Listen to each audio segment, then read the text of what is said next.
for joining us on Finding Financial Freedom. You may not know it, but achieving financial freedom all starts with one simple word: saving. Today, Peter is going to analyse my current situation and teach me the secrets to how I can improve my saving. All right, let's start. I'm dying to find out all your trade secrets.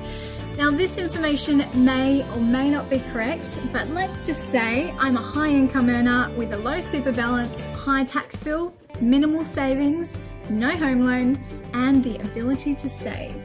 Well, Iolande, you've got so many options available to you. You're young, you've got a high income level.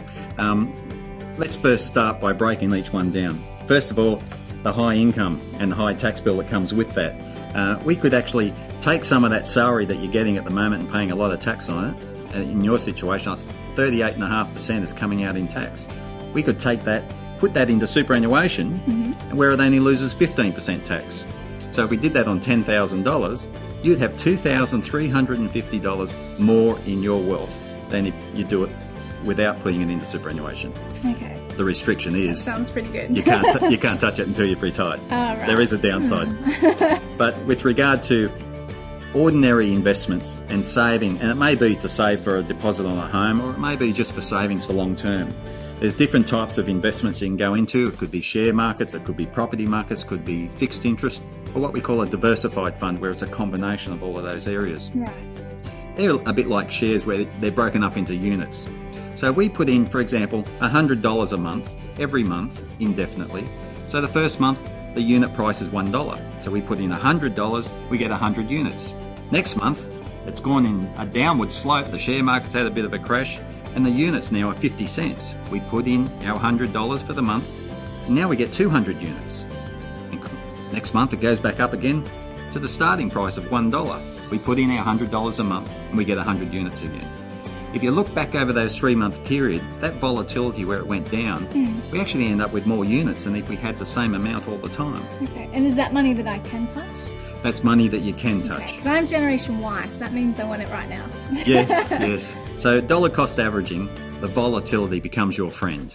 Okay? But you've still got access to that money. If you had to break into it to go on a holiday or to buy a new set of golf clubs, you could do that at any time, and you'd normally get that into a week to 2 weeks before you could get to your money. Okay? But it's very flexible, and you can get into it, you can get out of it, and you can have the income paid from those investments, or what I'd suggest for you would be reinvesting the income. Right. And what about something like a home loan? Is that something that I do need to be able to reduce my tax bill or something Well, like that? that comes back to what's important to you in life. So if your goal is to have your own home, it's not the most tax effective way. It's really a lifestyle decision. So you would buy a home, but it would be called what we call bad debt. Same as a personal loan for your car. We don't get a tax deduction for it, so we want to get rid of those debts as quick as we can.